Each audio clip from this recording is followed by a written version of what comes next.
There is a place that is spoken about only in whispers, a dark area that spawns the beginnings of urban legends, a place where anything can happen and usually does.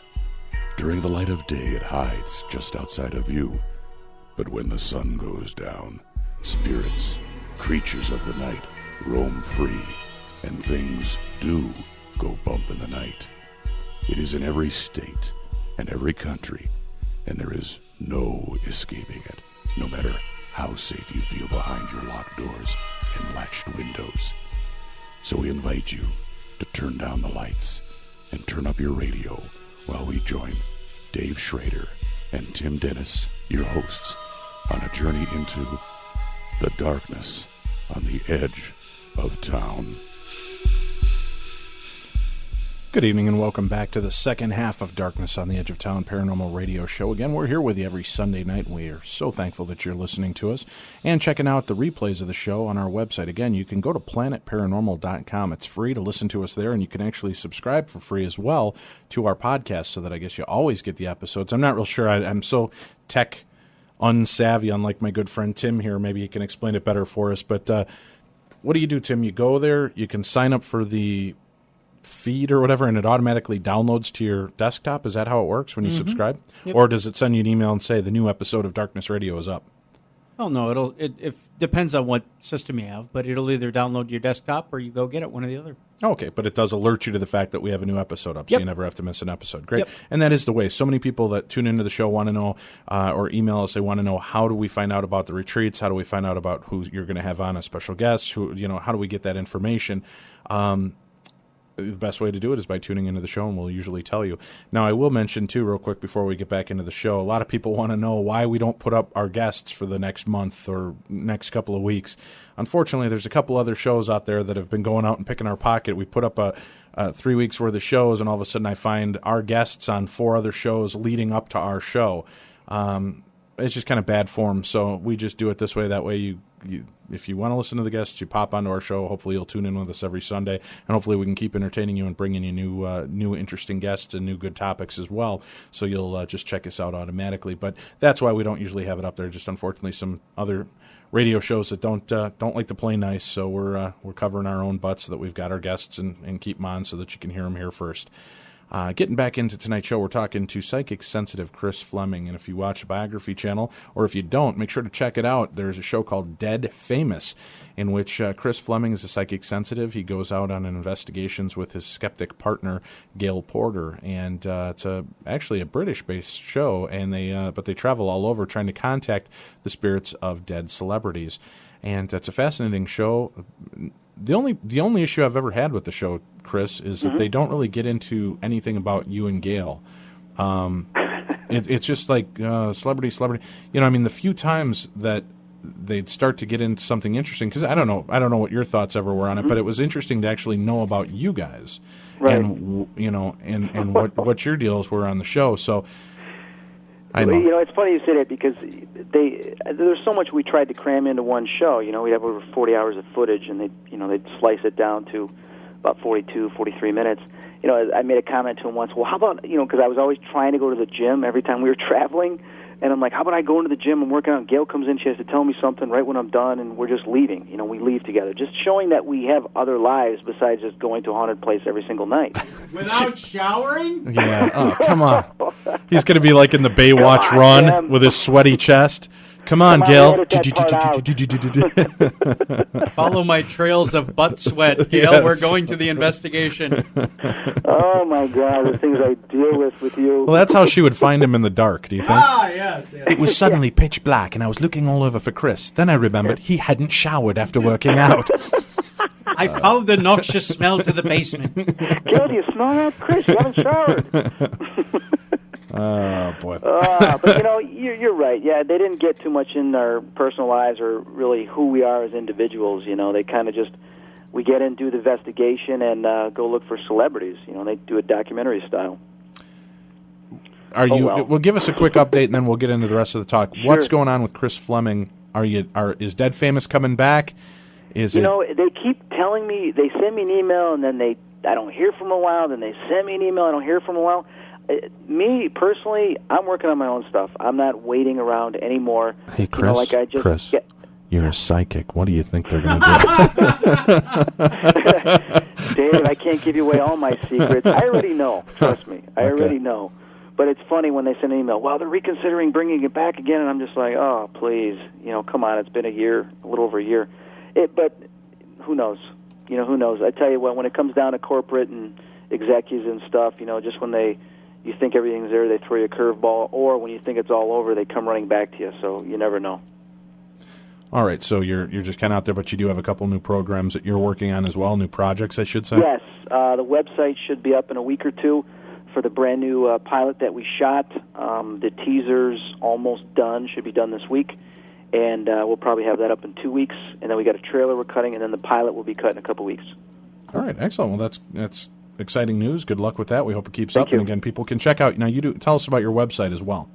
Well, yeah, I've got a website that I've had since 97, 96 when I started publishing Unknown Magazine. It's called unknownmag.com or unknownmagazine.com. It's got there all the places I'll be speaking at. I've got my podcast. You can go there to direct you to Planet Paranormal. I've got news that I throw on there. Plus, I've got a lot of the evidence and stuff I've collected over the years doing Dead Famous, a lot of the EVPs and photographs. We've got a forum. I mean, there's so much stuff there. People are just amazed how many pages that we do have for that site. And it's been around since 97, 96. Excellent. Now, again, people can go to your site. And here's something else really kind of exciting. If you're interested in actually getting a live reading, I don't know what you call it. Is it reading, a counseling session? Yeah. I'm not going to sit there and really tell you your future, because we talk about your past, past lives. We talk about your spiritual development and where you need to be to realign yourself spiritually in your destiny, because a lot of people are confused, don't know where to go. I consider it a consultation. Like a psychologist will talk about all your problems and this and that, and sometimes they'll give you advice. What I do is I give you spiritual advice that comes from somewhere else. It's like a non-local communication. It really has nothing to do with me. It has to do with information that's there waiting for you that is basically, I'm just a channel, and it comes right through. And we've had some amazing consultations that it's even blown me away, because I don't even know where the heck this stuff comes from. It just flows right through. And what's really great is, unlike anything else you've ever experienced before. I can guarantee that. What's really great is there's people like Sylvia Brown and John Edward out there, and they're doing these readings, and it's only like $500-$600 for a half an hour. That's it. So they're ridiculous. There's $700 for like a half hour. Yeah. But I say that jokingly, because you can go to Chris. He's very affordable. Check out his site, and you can actually click on there to book readings and actually have a one-on-one session with Chris, and he makes a bunch of different things available to you. Not only will he do a consultation with you, but he can also do the consultation and record it. And he can also do a consultation, record it, and then go back over the tape and listen to it for EVPs to try to isolate for you, because a lot of times you pick that up as well, right? Right. So there's a bunch of different tiers and opportunities for you. And then I think for the gold pack, or is it the diamond package, where they actually get to watch you in a G-string while you give the reading. Oh, Dave, what goes on in your mind? Dude, people would pay for it. You understand? People actually want a window in there. Can you open the window? Tim and I actually. People ask us, can you guys put a webcam in so we can watch you two? What the hell? Two fat bald guys sitting in a room making faces at each other. That'd and be kind of funny. Turning our microphones off whenever somebody says something that even sounds remotely sexual, so we can giggle like idiot teenage boys. But then people would know that you both are dressed up like people out of Star Trek. You wear your Star Trek outfits while you do your show, and nobody knows that. Oh, did I just give that away? Doesn't everybody, Chris? How do you know about my Star Trek outfit? Beam him out of here, Mr. Tim.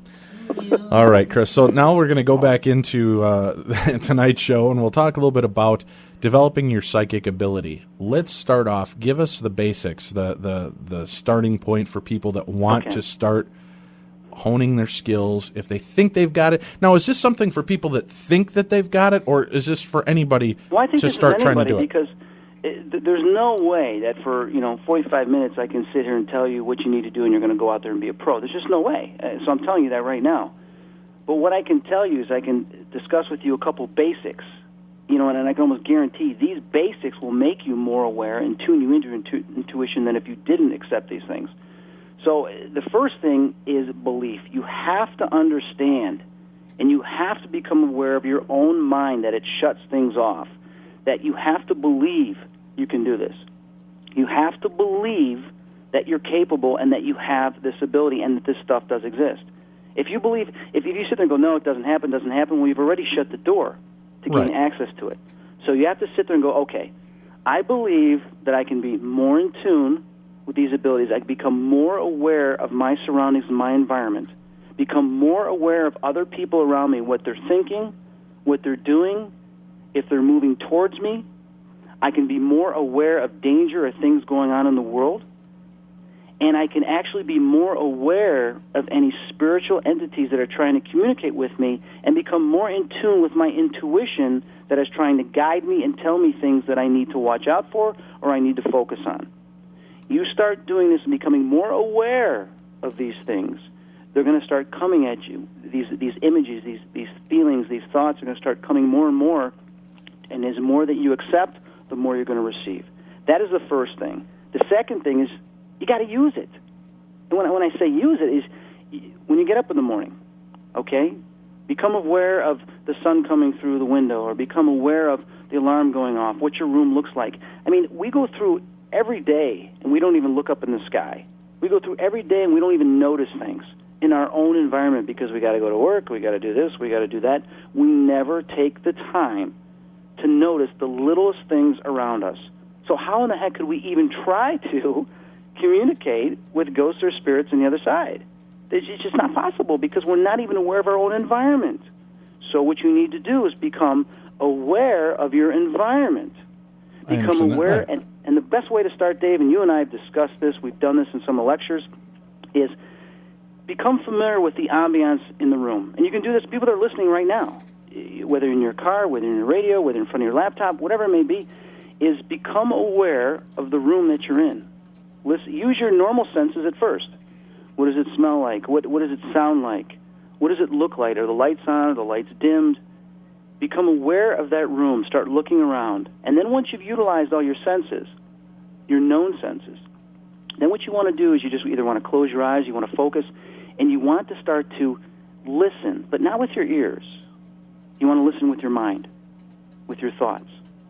Start clearing out all that garbage that's there and just wait. And when I say wait, it's completely blank, might be completely dark.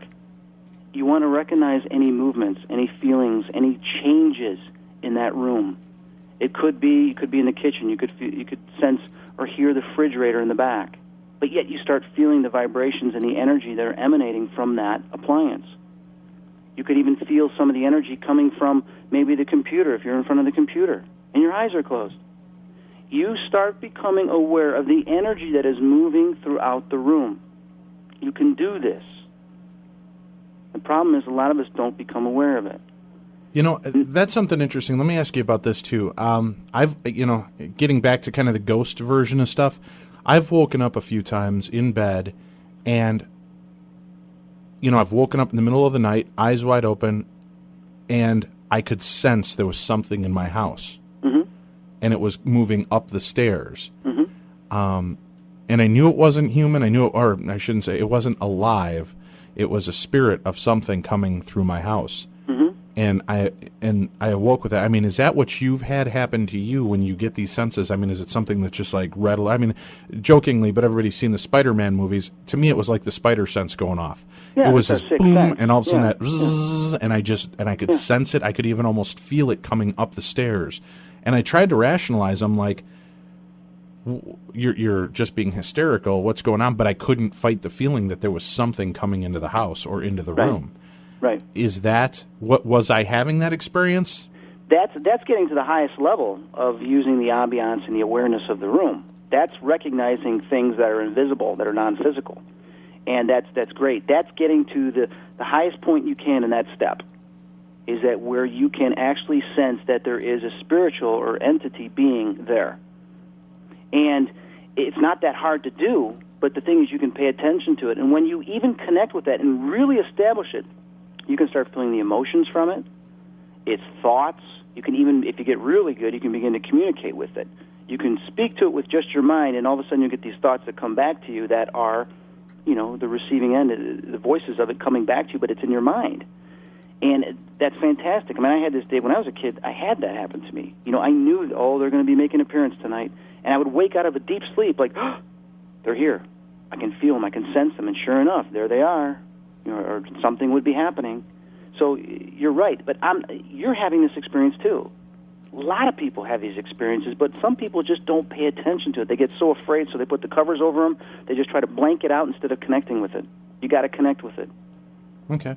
So now that you've started to get that sensitivity where you can start noticing, now let me ask you this too. Mm-hmm. In response to that, you made a very interesting thing. We don't look to the skies. So many people think, these alien hunters are nuts, but sometimes it's just taking the time to look and check out all of your surroundings that allows so many people to see UFOs on a regular basis because they become more attuned to it. Mm-hmm. Right? I mean, it's almost like, I liken it to this, right? And tell me if this makes a good analogy for you. You go out and you buy a purple PT Cruiser. All of a sudden, on the road, you see hundreds of purple PT Cruisers. Where the hell did they all come from? Well, they were there to begin with, but now that you've opened yourself up and you have one, the recognition is there. Becomes more acceptable, and more people want it, and more people look for it. Yeah, right. But I mean, it's the fact that once you've owned it, I think they call it mnemonic recognition or something like that. Once you have a tie to something, you'll notice everybody else that has it. That's true. So if you never noticed it before, right? And if you open yourself up to notice the things in your room, once you open that door, you'll start to notice it more because you're opening up and the mind and our soul is always looking for pattern recognition, right? Right. So we're always looking for that sense. So would it be fair to assume that that's more of what we're doing as we open up our senses to these things? Do you believe, and I don't want to get into your personal beliefs on UFOs, I don't know where you stand on the other forms of the paranormal, but do you believe that if you did this in all forms, if you opened yourself up to your surroundings, do you think people would have more of a chance of seeing a mythological creature like Bigfoot or leprechauns or fairies or see UFOs? And I'm just throwing that out there. There are people that believe in that. And, I mean, do you believe that you would be able to see them better for UFOs or aliens or ghosts if you just opened that part of you up? Definitely, because this is, you got to understand, we only use a certain part of our brain, but yet our mind is there and our mind exists, but yet we have no way to prove it. And our mind goes on after we die with our soul and spirit. So our mind, obviously, in some way or shape or form, has to be aware of these other entities, which it is, but yet the brain capacity is not really able to house it, to really become familiar with it or understand it. So therefore, we don't understand, we don't believe in it, we don't pay attention to it. All these things, a lot of these entities, beings out there, are very aware of themselves. They're very aware of one another. But yet we're not so much aware of them. Only certain individuals around are. Okay. So if you tap into one thing, it's pretty easy to start tapping into other things. Let me just put it that way. But, going back to talking about the ambience and awareness, you can start having fun with this. And it also goes along with, like we talked about with the phone call, becoming aware, ooh, the phone's ringing, who is it? You become aware that energy is being sent to you and you're receiving it, and that person's image pops into the head because they're sending you their energy to you, and your thoughts and patterns is receiving it. And you're like, why did their images pop in my head? Because they were thinking of you and they were trying to contact you. Same thing when you pull up to a light. We all know, we talked about this earlier, when someone's staring at you, turn. Well, now you can start having fun with this because you can sit there and go, okay, is anybody staring at me at the light? And just be open to it. And if you feel someone, you turn and look, and they see you looking at them, you now go, gotcha. You know what I mean? Because you're boosting that ambience, that awareness, and you can start having fun with it. You can realize, oh, someone's looking at me. I know it. You can turn around and go, hi, I knew you were looking at me. Yeah, nice to see you too. That's once you start getting to that point, then you can start moving along quickly. But the problem we have, the next step, and I fall to blame for this, I don't meditate enough. I don't, because I've got the worst case of ADD. I can't sit still for 5 minutes. You have to learn to just take a break once in a while, to sit down, whether it's 5 minutes or whether it's a half hour. If you can sit down and meditate, create a quiet room in your house, whether it's a chair, whether it's a couch, a corner in the room, whatever it might be. Light a candle, put some soft music on, doesn't matter. Sit down for 5 to 15 minutes, close your eyes, relax, wherever you feel comfortable, and just clear your mind. Get all that junk out of your mind. Forget about the bills. Forget about this. Forget about some project that's due, what you're doing next weekend. Forget about all that. Just clear your mind. That's what you need to focus on. Do that maybe, if you can do it every day, that's great. But if you can do it once a week, that's fantastic. Do it once a week. Then do it every week. Then do it every month. And concentrate on that nothingness, just clearing everything out of there. You want to build a foundation now to where you can easily get into that mode in 5 or 10 minutes where your brain is just completely quiet and you're clear. Because before you can receive something, you got to stop talking. You got to stop thinking before you can receive something. Once you've done that, you want to pay attention to your thoughts, your dreams. Because now you're saying to the universe is basically, okay, I'm quiet, I'm listening, I'm waiting. You're going to start getting signals, whether it's going to be in dreams or in thoughts. Now, it does you no good to sit there for 5-10 minutes, get all these thoughts, think about it, and walk away, and then 2-3 days later you don't remember it. So the next step, what you got to do is you got to get a notebook or journal or whatever to write these things down. Because how are you going to remember it? It popped in your head for a couple seconds. It's going to be gone by tomorrow. So you have to start writing these things down. If it's whatever date it is, it's Monday, it's whatever the date is, what time is it? Write that down first, then start writing down whatever your thoughts are. Even if they're random thoughts, soccer ball, pizza, whatever. I see this person doing this, just whatever the thoughts that are coming through in your quietness mode. Then you leave it, put it to the side. Now what happens is you're now telling the universe and everything, okay, I want to receive stuff, but they've got to be information that's going to be relevant. Relevant, which is key. Whatever that relevance may be is up to you. Whether you want to receive precognitive dreams, precognitions of things that are going to occur, information pertaining to your day. And sometimes, after a while, when you get comfortable doing the meditation, you can sit down, you can ask a question before you do this. Ask one question. Sit down, and whatever thoughts come, you start writing those down. So now you're trying to tap into that form of communication with the spirit world, with the higher self, and sending you information that might become very useful. Okay. But the key is write them down. And also think about what are your emotions, what are your feelings. Not just images, colors, thoughts, words, but also emotions and feelings. Write them down. And then what you'll start seeing after a couple weeks, you'll start seeing that they're making sense. There's a purpose to this. And then from there, you begin to grow. You begin to develop. All right. Dave? Yeah, I'm listening. I want to make sure you flesh it all out. We do have to take a quick break. You're listening to Darkness on the Edge of Town Paranormal Radio Show with our guest, Chris Fleming. We're going to come back with more about how you can develop your psychic abilities. And we've had some great tips from Chris. Make your mind aware. Take a little time to yourself, at least 15 minutes a day. Keep a notebook handy to write down your thoughts and ideas and the things that are coming to you to see if they make sense at a later date. We'll talk more with Chris and get some more tips right after this. It will keep you on the edge of your seat. I must have drank me about 15 Dr. Peppers. I gotta pay. Just don't get any on the floor. Hurry back. There is more to come from the darkness on the edge of town. For 58 years, Fate has consistently supplied its loyal readership with a broad array of true reports of the strange and unknown. Fate is a factual magazine containing articles by experts in all walks of life, and by others just like you who have something dynamic, significant, and truthful to say. Keep up with the latest on angels and miracles, psychic phenomena, ghosts, UFOs, archaeological hotspots, alternative science, and much, much more. To receive your free Fate magazine, call now at 1-800-728-2730 or visit our website at www.fatemag.com. That's 1-800-728-2730 or www.fatemag.com. What are you waiting for? Your fate awaits.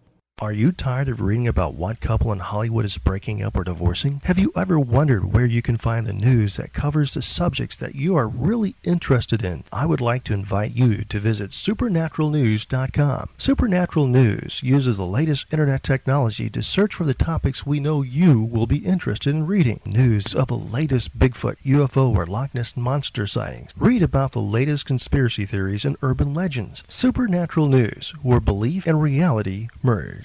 When Dave was a young boy, he once awoke to find himself staring directly into the eyes of a shadow person. Turns out it was just his life-size cardboard cutout of Donny Osmond. Go away, little girl. Go away, little girl. Welcome back to the darkness on the edge of town. Good evening and welcome back to the show. You're listening to Darkness on the Edge of Town Paranormal Radio Show with our guest, Chris Fleming. Chris, again, is a psychic sensitive, and in response to so many of the people that can't attend our live events, they wanted to hear from Chris on developing your psychic ability, and that's what we've been talking to him about, getting some tips. Let's continue on with that, Chris. What are some other methods, and what are some other things that people can start to implement in their life right now to get you up and running? We talked about, the ambiance, the awareness. We talked about meditation. And you got to look at some of the greatest inventions, the greatest revelations of our time. Of course, there was inspirations for that, but it came to them as a thought. And with that thought, they put it to use. They wrote it down. They created something. Some of the greatest artists, were inspired by thoughts that just came to them from out of nowhere. That's what I'm talking about, is when you get into that meditative mode and you start to condition yourself to be a receiver of information, you start getting these thoughts thrown at you. You have to pay attention to them. You have to write them down. Once you get good at that, then you can start taking it further, and you can start using it on your investigations. When you do any ghost investigations, when you go from room to room, recognize the one room you're in. Use all your senses, then go beyond your senses. Use your spiritual senses, your sixth sense. What's going on in your mind? What thoughts, emotions, or feelings are you getting? What is pulling you in what direction? Then when you go to the next room, notice the difference that room has in the energy. What is the feel of that room compared to the previous room? When you begin to get good at recognizing the differences, you begin to become aware of whether or not there's actual electrical currents going through there, certain forms of energy, and in many cases, if there's any other presence that's there, such as spiritual energy, ghosts. That's when you begin to start tapping into that and becoming familiar with that. Using the awareness and the meditation that you practice with, you can then learn to then start communicating with it. Are you feeling any emotions from that energy in that corner of the room? Well, let me ask you this, Chris. You've been on enough investigations with our group. Mm-hmm. The challenge I run into, so many people believe they're sensitive. Mm-hmm. And we'll go on an investigation, and I'll be listening to you saying, I'm picking up a spirit over here, blah, blah, blah, blah, blah. Meanwhile, there's some girl over in the corner going, I don't know what the hell he's talking about. There's obviously a male spirit right here next to me, and I don't sense anything by him. And over in the other corner, you've got two other people saying that you're both nuts and the spirit is over by them. How can you all be wrong and all be right at the same time? Could it just be that you're picking up a different vibrational? Maybe she is picking up the male by her, you're picking up the little kid by you, and the people behind you are picking up the woman. You don't have to be able to sense all of them at the same time? Sometimes Dave, how does that work? I completely understand. Dave, there's three of us in a room. Okay, you, me, and Tim. We each have three different TVs and a remote. I'm watching one channel. Say I'm watching MTV. You don't want to watch MTV, so you switch your TV to a different channel. Tim watches ESPN. We're all watching different channels, yet we're all in front of a TV, right? And we're all tuning in to a signal. Okay. But yet they're different signals. So what can happen is some people are more sensitive than others. Some people tap into different vibration and energy than others. And sometimes people have certain entities or spirits that are attached to them and not attached to other people. Okay, so it is just maybe the fact that all four of you can be, or three of you can be in the same place, all tuning into a different vibrational level, and that's what's there. But I mean, how do you, Well, think about it this way, too. You've seen people using the K2 meters, right? Right. Okay. We've had 2 or 3 K2 meters basically bunched up together, and yet one person is communicating with the spirit, and the thing's going crazy, responding, but yet the other 2 meters are not responding. Why is that? That's because the spirit is using some form of PK energy to focus just on communication with that person. So my meters are not aware of its presence, but yet the meter that she's holding is. So why can't I communicate with him? Because that spirit is tapped into her energy and not mine or the other person. Do you understand that? Yeah, definitely. Okay. All right, so now go back into the other tips that we can keep going through here. I don't mean to keep interrupting you. I just want to try to get on these other points. So when you look at the investigations, you start dealing with that. I mean, the thing is sometimes you want to keep these thoughts to yourself, and you want to work sometimes alone when you're doing this, or if the other person with you, tell them not to talk or whatever, because you want to be open to it and you don't want to have thoughts coming in your head. And the hard part when I was doing Dead Famous was I wasn't saying anything what I was getting and feeling, because I was forgetting there was a camera there, and plus I didn't like to express myself. I'd like to keep it inside to double check and make sure I was getting the right information. But over time, I got more comfortable and I was able to express myself. You want to do the same thing. You want to kind of keep it to yourself at first and say, okay, is this, yes, and you want to question it. When you become good at it, you become familiar with it, then you can start telling people, okay, I'm feeling something here. But everybody wants to say, oh, wow, I'm feeling something, and you have to distinguish whether that's fantasy or whether that's something you're actually picking up in the room. One good thing to do, too, is if you got someone that you don't know too well, but yet you can trust them, you can sit down with them and you can practice on them. You can hold their hand, at the end of a long day, tell them to come on over, you hold their hand, and you start trying to read them. Thoughts that start coming in your head. Don't even tell them what it is. Just write it all down and look at them, look in their eyes, because the eyes, I believe, are a gateway to the soul.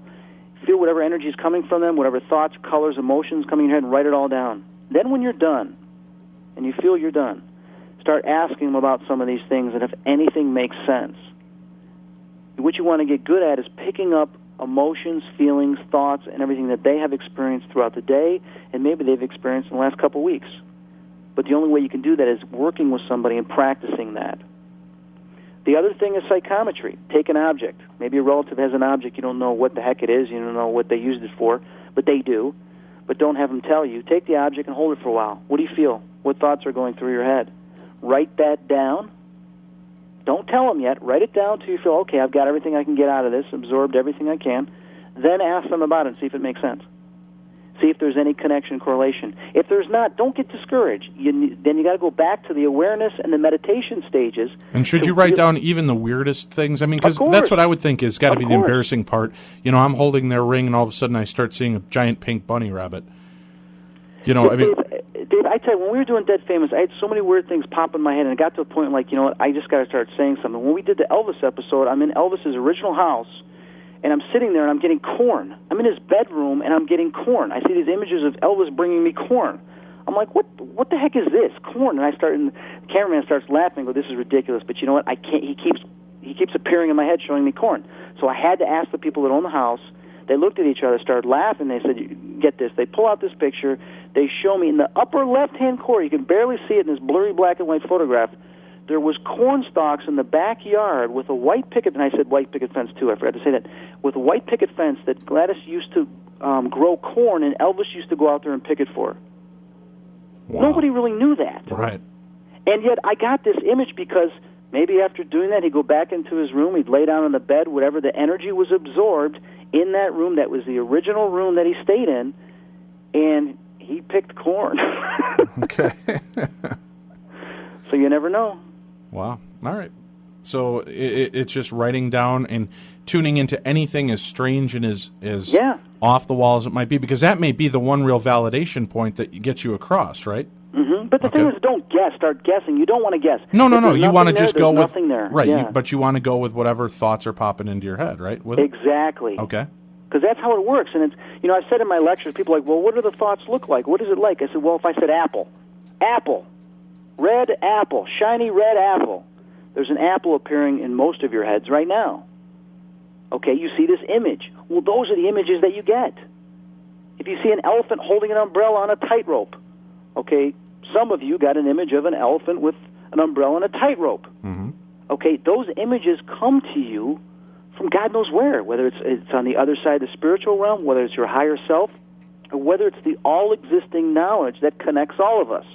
You just have to learn how to tap into it or allow yourself to receive it. All right. So that's where I would start running into problems. I mean, I did a psychometry session at Penn State a few years ago, and that's what it was it was just so weird for some of the stuff to, I just felt like it was so bizarre I didn't want to say it. And actually, those points were the ones that turned out to hit the people the most, and they'd be like, holy crap, how did you know that? Or, wow, that's exactly it. Like the one I saw, this tall, sweaty glass of iced tea. And both he and his wife are like avid iced tea drinkers. That's all they ever drink. So he was like, wow, that's really weird and random that would be what popped into your mind. So, well, it's not weird because it's true. It's always there. You just were able to tap into that energy and read it. It's no different than CDs and other forms of, software and things that we have are ready to store information. You just have to learn how to tap into it to read it. Okay. All right. All right, go on then some more. Let's deal with this some more. What are some other ways that people can start to continue to flesh out this ability for themselves? Well, all these things are pretty much the basics. Like I said, you have to believe. You have to really believe that it's possible. And if you want to keep it to yourself for a while, that's fine. And don't go telling people that you're doing this, because when you do that, there's always discouragement. There's always going to be people say, well, you can't do this, you can't do that. I mean, I've had so many people in my life saying, oh, you can't do this, you're never going to do that. Well, if I listen to them, guess what? I'm going to give up, therefore I'm never even going to know. You have to go out there and just do it. You really do. And write it down, meditate, and open yourself up to it, and you'd be surprised. You're going to start dreaming more. I've had friends of mine that used to stay over all the time when I was going through high school, college, or whatever. They tell me, oh, I never dream. I go, oh, you will in my house. And sure enough, they spend the night in my house and they have a dream. They go, my God, I've never had a dream before in my life. Yet I had a dream, and well, everybody dreams. The question is whether or not you remember it. But they would remember it. What makes that happen? I can't completely explain it. But yet it happens. I think because when you become aware of it, when you're around it, that form of energy, and when you tap into it, you're going to get it no matter what. Sure. And do you think that it had something to do with maybe you're kind of amping up the energy in the room for them to be able to pick up on this a little bit better? Like attracts like. Right. Okay. Simple as that. All right. So, Tim, do we have some questions from the chat room and the board here? Let me run to a couple questions here, Chris, before we have to take our next break. Go ahead, Tim.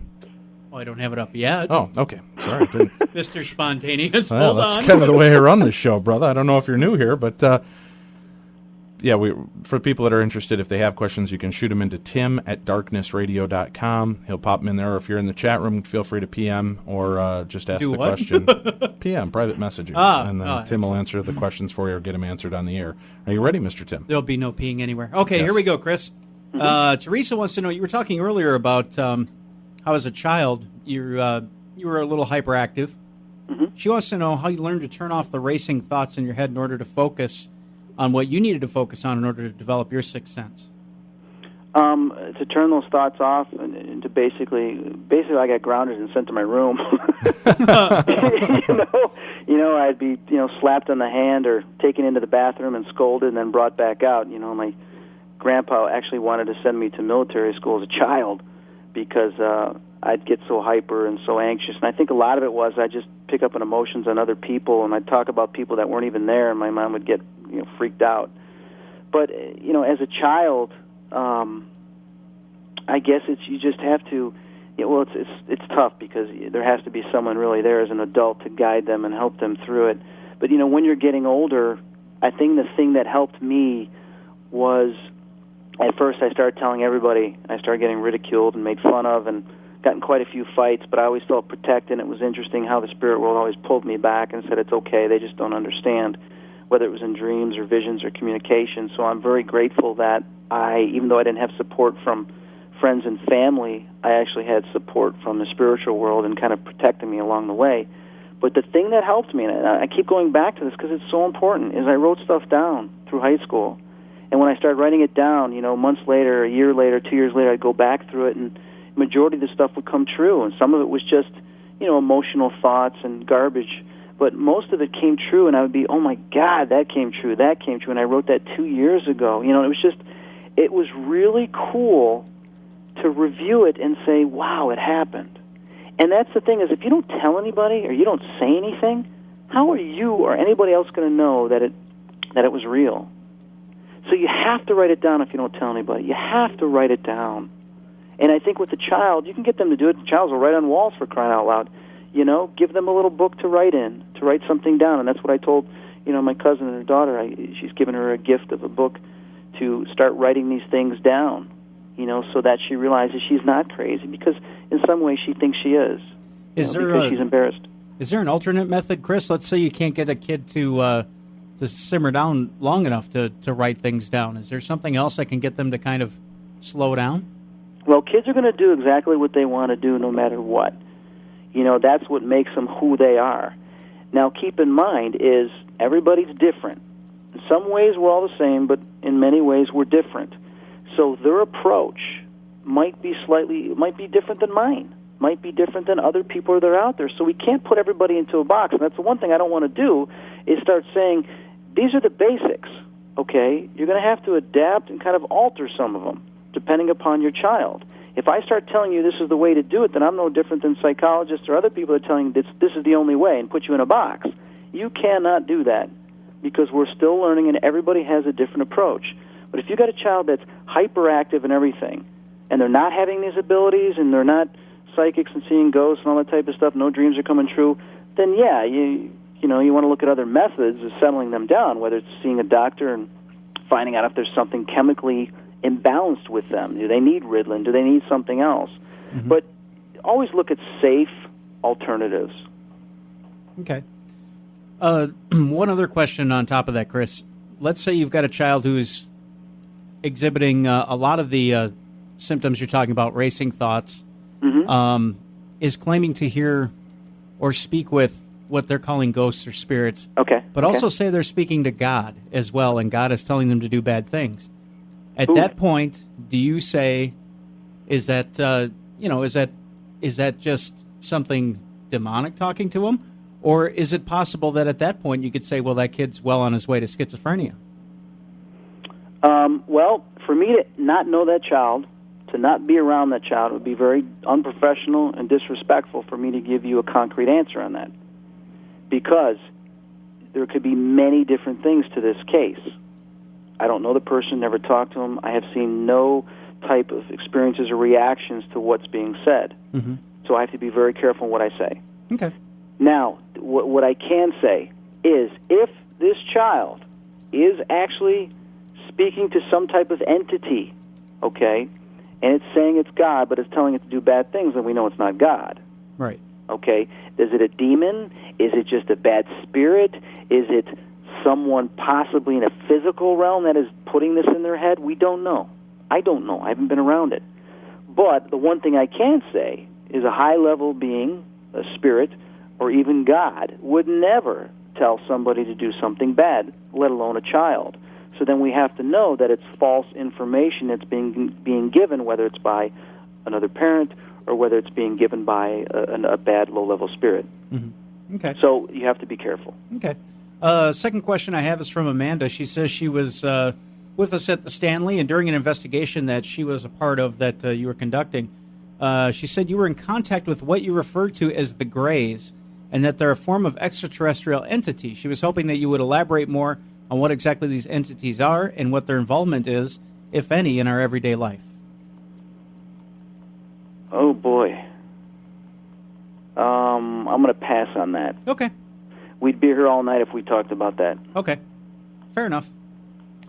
All right. Now, Chris, with the realm of the paranormal as popular as it is right now, with all the people that are trying to develop their psychic abilities, with all the people that are actually tuning in and reading the books and people selling books and people doing TV shows, do you feel that within the next 25 to 50 years, we're going to get to a more enlightened level where communication telepathically is going to become more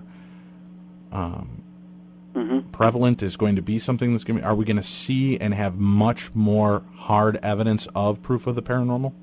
I forgot the exact name of the project, but about 6 years ago I became privy to some information that the military had been working on a project using certain individuals that they've basically watched through childhood. And these individuals, now that they're in the adult state, have been basically brought together and are communicating. First, they were using computer systems where they would go into a room, they would sit down at this computer, and they were forced basically to do this, and the computer would start asking them questions and giving them problems and mathematics and all this other type of stuff that would actually start stimulating a certain part in their brain. What the project was and is still being developed today, and I can't even imagine what level they're at now, is using these people to communicate telepathically because the government believed that at some time, if there was a nuclear war or some type of war that knocked out all forms of communication, and there are devices that can do that, certain bombs that will send a pulse throughout the entire country will knock out all cellular phones, all forms of communication. Your computers will completely be shot, everything. If you don't believe it, Time magazine and some other magazines wrote some articles on it about 8-9 years ago. These devices do exist. Unfortunately, they haven't been used yet. They would knock off all communications. So the government, who is well aware of ESP and psychics, have trained these individuals to communicate telepathically so that the government still has a form of communication should this event ever occur.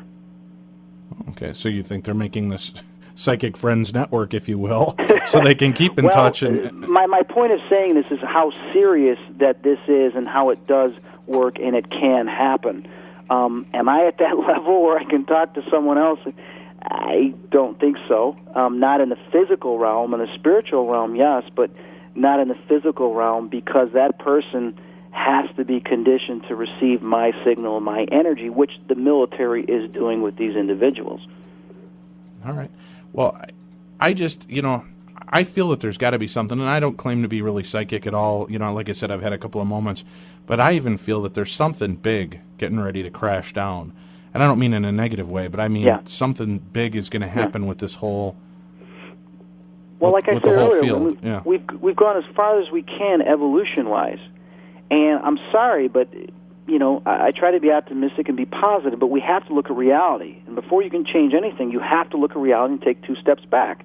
I've taken 2 steps back years ago, in the early 90s, talking about global warming to people that laughed at me. Mm-hmm. And look at what's going on now. And it's only going to get worse. But we have no one to blame but ourselves and people before us.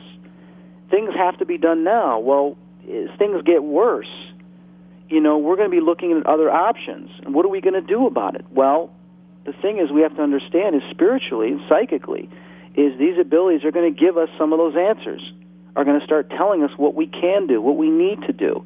And a lot of these spiritual people, prophets, everything have been talking about this for centuries and for years, and we haven't listened. Now they're saying, okay, you're not going to listen to them, we're going to send you more. We're going to keep sending more people, and you're going to start listening. And I think that's what's going on, is that the consciousness is now awakening to that certain things aren't working out there. And I don't need to go into details, but there are things out there that just aren't working. Mm-hmm. And because they're not working, we need something else that does work. Well, guess what? These abilities and everything have always been there. There's something we have on the other side. We're going to start remembering that in the next 10 years. Okay. And it is, like you said, it is going to get more. There's going to be more people out there. It's going to get bigger and bigger, and we're going to start using it and accepting it because there's not going to be any other way. Well, let me ask you, we touched on this briefly, and again, I don't know how far you want to stray off of the path of the paranormal with the psychic phenomena, but if you're able to tune in on the thoughts of the dead, mm-hmm. have you ever picked up stray transmissions from another planet?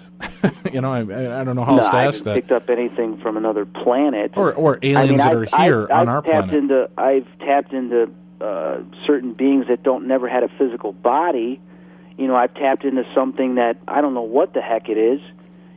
Tapped into spirits and entities from other dimensions and stuff. It gets really bizarre. But yeah, I've at some time or another I've communicated with many different things.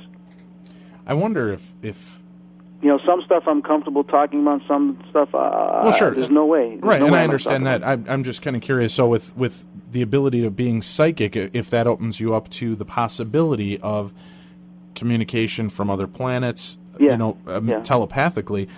Also, I wonder, they say, and I don't know if this is something you've ever even tried, supposedly we have other aliens living amongst us.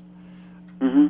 And that are part of our culture. And again, mm-hmm. I don't know how much stock I give into that or how much I believe, mm-hmm. but, like the Roswell aliens, if they mm-hmm. really crashed and died, do you think mm-hmm. that if you went to Roswell on that site, do you think if there were the dead spirits of these aliens, do you feel that you might be able to pick up their spirit I don't know. That's an interesting thing. Activity? Yeah, you and I talked about that once before. The question is, though, do the Greys actually have souls? Because, stuff that I've read from other people, some people have said that they don't have souls, that they're either hybrids or they're clones, that they're created. For the specific answer, I don't know. But if that's the case, then we have the same controversy here that if we create clones, do they have souls? I can't answer that. I don't know. That's not anything I've ever really asked on the other side. So the question is if that did happen and they crashed and they were there and they don't have souls, how am I going to know what to pick up? You know what I mean? Mm-hmm. I mean, I might pick up place, memory, emotions, and feelings, but are their emotions and feelings different than me? Because I'm used to picking up, emotions and feelings of humans. I've never tried to pick up emotions and feelings of, some other entity like that. So I don't know. Have you ever, that's something I'd really be interested in doing an experiment with you on, is going to a few different sites of, well-known UFO areas or abduction areas, going to places where Bigfoot is prevalent. Oh, I'd love to see if you can pick up on a Bigfoot psychically, because supposedly they communicate telepathically as well. Yeah. And if that's the case, have you had an experience with a No, Bigfoot? I haven't. I've talked to some people that have basically were shaking right in front of me that have had experiences. So I know that they were telling the truth, and a lot of them were very similar. And the interesting thing is I talked to 3 people, and 2 of them had the same experience at the same place, and there was a 10-year span between me talking to these people. So it's like it seems to be similar areas that they've seen them. So it's very interesting. And, yeah, I've always been fascinated since I was a kid watching In Search of for Bigfoot. I've always been fascinated by that creature, and I definitely believe it exists. Come on now. Too many people have seen it. I'm sure there's a lot of stuff people have made it up. Probably about 75% of them are made up. But it still leaves that 25%. I've interviewed some people when I did my magazine that they are very dedicated, well-educated individuals that would never give up their entire career for this. And unfortunately, some of them lost their career for it, made no money from it, but still today talk about it. So there's no way that they would change their life just to make something up. True. I just would think that would be kind of cool to have you out there and see if maybe we could have you psychically pick up or telepathically pick up on a Bigfoot and see if you could lead us to a den. Oh, I would love to. I would just love to get out there and do these things because I know they're there. I'm not afraid. I've got a lot of questions I've had ever since childhood. And to put myself in that situation as an adult now, I can't even imagine what the outcome's going to be. When you do your investigating, when you are out there in the field, do you ever find yourself facing something that you're just absolutely scares the living crap out of you? You got to understand something, too, is as a child, as we get older, we're conditioned. We have certain behaviors, certain, habits and stuff that we gain as a child. And unfortunately, some of those fears are instilled in us, too. I mean, I had some terrifying experiences as a child. Terrifying. And even during the shooting of Dead Famous, and even when we were at the Queen Mary, I mean, being alone, completely alone in the pool area, and then sensing they were there and sensing that some that were not too happy I was there, there was a couple moments where I kept turning around to the left, turning to the right, and getting a little dizzy because my fear started taking over a little bit because I was remembering some of these experiences as a child and assuming that, oh, my God, what if that happened to me now? Don't get me wrong. I mean, I'm very strong. I'm very, many times I'm not afraid at all, but there are certain moments when I'm alone. And I'm never afraid when I'm someone else, but when I'm alone, because I had been alone so many times as a child on my own dealing with these things, that I have flashbacks. And I think back, oh, my God, what if this happens to me? So, yeah, there's moments where I do sometimes get scared, but it's never when I'm with somebody else. It's always just if I'm alone. Chris, that kind of leads into a question that came by internet from PJ from Connecticut. She wants to know, you're talking about having to deal with these things as a child and dealing with them as an adult. She wants to know, when you open yourself up to energy into the spirit world, isn't it possible that you're opening yourself up to these negative energies, demons, etc.? And if so, what do you recommend for protection? What do you do personally? I don't think there's really 100% cure out there to protect you. I really don't, because there's times where I thought I was protected and I wasn't. Then, of course, there's times I didn't even bother to protect myself and I was thrown around like a rag doll. But the thing is you have to understand, my protection is knowing that there is a creator, knowing that there is, Jesus, knowing that there are angels, knowing that there are higher level spirits and beings that are of wonderful nature and will come to your rescue if you need it. That is my protection. When I go into a place and I know there's a negative entity, I believe I'm not going alone, that there are some angels with me, there are my spirit guides, whatever, with me. That is my protection. it's more of the lower level entities, I think, that unknowingly sometimes attach themselves to me, that kind of follow me home and that type of stuff, that actually is hard to get rid of because I'm not really in tune with them as some of the more powerful and larger stuff. Sure. So when that happens, it's like, I've been feeling this way for 2-3 days now. Oh, geez. Okay, now I know what's going on. Then I got to get rid of it, you know. But sometimes I can't get rid of it alone. So I'm not telling people there's no cure where you can just say a prayer or this and that and you're completely protected. It just doesn't happen. How can you protect yourself something from what is invisible? You have to be careful and know what you're doing and don't antagonize it and be respectful. But it's very rare that, you know, something attaches yourself to you. But for me, when I put myself in all these situations, I think it's more of a curiosity that they follow me home. Wait a minute, this guy can see me, he can sense that I'm here. I got to go find out what he's all about, you know, and that's what happens. That's what happens. Well, Chris, we're about out of time. Let's just talk again real quickly. For people that want to check out your website, the website address is? unknownmagazine.com or unknownmag.com. Okay, and there you can get information on Chris's radio show, which you can also find at planetparanormal.com. You can get autographed pictures and buy actually back copies of his magazine, Unknown Magazine. And you can also set up to get a private reading or consultation with Chris right at the site as well. Right, and what I'm going to be doing, too, in about a week, I'm going to be throwing up there, I'm actually going to be doing one-on-one Sixth Sense training at all these seminars, and there'll only be slots for like probably 3 to 5 people per event, depending on the time. But I will start offering that on all these lectures and tours that I'll be going to, one-on-one training, whether a half-hour or an hour slot. Great. And again, we've got you coming up at the Eastern State Penitentiary trip, which is unfortunately sold out right now. We've got you for Waverly Hills, where we still have 50 tickets left in August, and we'll be seeing you out at the Queen Mary in December again. So if people are interested in coming out and meeting you out there for that, and we're trying to add new shows as well, so new events. So keep checking out the websites. And again, you can see Chris, Patrick Burns, myself, and the guys from Terranormal on July 20th through the 21st at the very haunted Glen Tavern Inn in Santa Paula, California. For more information on that event, go to woodwardpsychic.com. And are you going to be out at Dragon Con this year, Chris? Do you know? Yeah, I definitely want to go there, probably as a fan, or I don't know, depending upon what gets worked out. But I definitely want to go there and check it out because I heard everybody had a great time last year. Great. Well, hopefully you get to see us there, too. Thanks again, Chris, for joining us here in the darkness on the edge of town.